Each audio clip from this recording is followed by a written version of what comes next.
Hey, it's Ben Greenfield. Welcome to my kitchen. I'm dressed up like a race car today because I just got done doing a triathlon. Didn't want you thinking that I dress up like this all the time when I'm at home. As a matter of fact, I know that if you watch my videos a lot, you know that I don't really dress up at all when I'm at home. But what I want to show you today are some of the top packaged foods that we kind of have around our house and use as daily staples. Because I know that you've heard me say that you should eat fresh, recognizable foods that are preferably in as unadulterated a form as possible, and that you should do things like shop around the perimeter of the grocery store. But the truth is there are certainly things that we buy in our house and we use on a daily basis that would be considered packaged foods that come in cans and bags and things like that. So I want to show you a few of the things that we actually have that we would consider foods. So one item down here, and you know, we shop for things like this at Costco. These are olives. We use olives as a good fat source. If you look at the ingredients, and you always want to look at the ingredients if you can when you get a packaged food, the primary ingredients are olives, water, and sea salt. So we use these as a snack, and primarily the main meal that we would use these with is a salad. So olives, in most cases, just fine to have around as a packaged food. The next thing is sardines. I'll use sardines on a salad. You know, if you're one of the people that looks at the daily diet that I log via photographs, that I use a lot of sardines. I love them because they're great sources of things like omega-3 fatty acids, and if they have the bones in them, calcium. For your sardines, just make sure that when you can, get the ones that are packaged in olive oil because it's a little healthier for you than soybean oil. Another alternative, if you want a slightly lower calorie option, would be to just use something like sardines packaged in water. So that is, and I'll kind of set these out for you so you can get a visual as we go. Those are the first two. All right, the next thing that we get that I would consider to be a packaged food, even though there really is only one ingredient, is coconut water. Coconut water you can make yourself. We have shot videos before that show you how to make your own coconut milk and make your own coconut water, but you can also buy coconut water in its packaged form if you're lazy or you don't have coconuts or you just want a really quick way to get your coconut water. And frankly, sometimes the packaged stuff tastes just a little bit better than the kind of raw, unrefined stuff you get from a coconut, depending on the type of coconut that you use. So we do buy coconut water and consider that to be a packaged food. Okay, the next packaged food that we get, that we use around here is a gluten-free ingredient. Now, I have a problem with a lot of gluten-free foods, and you may have heard me talk about how many of them, when I talk about them on the podcast, are still filled with lots of sugar and not all that nutrient dense. Now this is a gluten-free pizza crust mix, which actually has brown rice flour, tapioca flour, arrowroot flour, xanthan gum, which you're going to find as filler in many gluten-free ingredients. It just helps to improve the texture of the gluten-free foods that you make with it.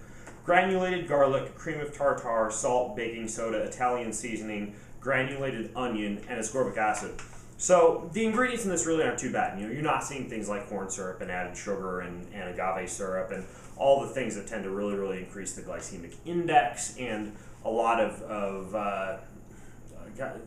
the things that really make a gluten-free food not a gluten-free food. Because if you look at it, there are things like licorice that are gluten-free that might not be all that hot for you. So we're going to put some gluten-free ingredients out as something that in many cases would be okay to choose as a packaged ingredient. We make our own hummus here, and if you go to the youtube.com/Ben Greenfield Fitness website, you should be able to find a make your own hummus video that my wife Jessa did. And we do use a roasted sesame tahini, which is basically like a sesame butter, in that hummus, along with garlic and olive oil and some other ingredients. But this is definitely a packaged food that we buy and we have around. And it can be used in things like dressings as well. In terms of the pantry, that's really most of what we have as far as packaged foods go if you're not getting into actual ingredients like extra virgin olive oil or coconut oil. When we look at the refrigerator, one of the items that you may have seen me talk about in a fat loss video or in beat your appetite cravings video was pickles. We do buy pickles. Try and grab pickles that don't have all the artificial coloring added to them. These do not, sometimes you pay a little bit more for the pickles that are higher quality, but they do have an appetite satiating effect. They can help with appetite cravings, and it is a packaged food that we buy and that we'll have as a snack or else serve up with something like, a barbecue night with burgers. Okay, next packaged food, and it's sometimes gets hard to actually find packaged foods in our house that aren't just like ingredients or supplements.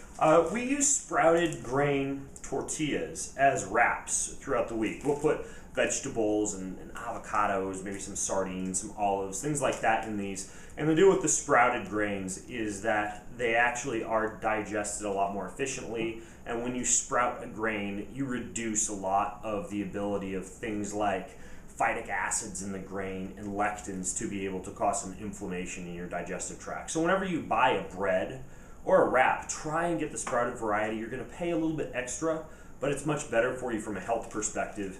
And you can find these often in the frozen food section of a grocery store if you can't find them with the rest of the wraps. So we're going to set the sprouted grain wraps out there, and that's really about it for the refrigerator. If we go up here to the upper pantry, you're going to see some almond butter as another packaged ingredient that we buy. And a lot of times I'll put this in like a hot cereal in the morning. We'll use it, for example, on like one of these gluten-free pancakes that we make if we were to do something like that. But almond butter is certainly an ingredient that we use. And then if we kind of jump down to what you would consider kind of like my sports supplements type of drawer, I definitely consider a protein powder a packaged food, but it would be kind of an acceptable packaged food to add to your protocol. This one is a blend of it's rice and pea protein primarily with some other enzymes and probiotics added to it. It's called Living Protein. That's another one made by the same company. I order this when I get Living Protein. These are little like ground up coconuts with chia seeds. It's basically like a snack mix. It's also something that I would consider to be a packaged food, but kind of acceptable in terms of its health profile. It's organic raw coconut, chia seeds, a little bit of xylitol, and some probiotics. So whenever you're getting a packaged food, this is painting with a broad brush, but the fewer the ingredients, the better in most cases. You want to look for things like the absence of artificial sweeteners, absence of artificial colors, as much as possible things that don't have things like high fructose corn syrup, or if you're shopping at a health food store, agave syrup or sugarcane extract added to them. But these are examples from the olive, sardines, coconut water, some gluten-free mix, sesame tahini, almond butter, pickles, sprouted tortillas, protein powder, coca chia snack mix. These are some examples of the things that we have as staples in our diet that are packaged foods, but that would kind of fall onto that acceptable list. So I hope that helps you a lot with your grocery shopping and kind of deciding when you duck down the aisle of a grocery store why you would do so. And if you have packaged foods that you have questions about, or things that you would like to see added to this list, feel free to add them. Canned vegetables, for example, are something that you may not see here, but in some cases would be acceptable. We just happen to have a vegetable garden, so you aren't going to see those as staples in our diet. But if you have other examples of foods like that you'd like to see, leave a comment below this video, and I'd love to help you determine whether or not that would be considered a healthy packaged food. So thanks for watching. This is Ben Greenfield from bengreenfieldfitness.com, signing out.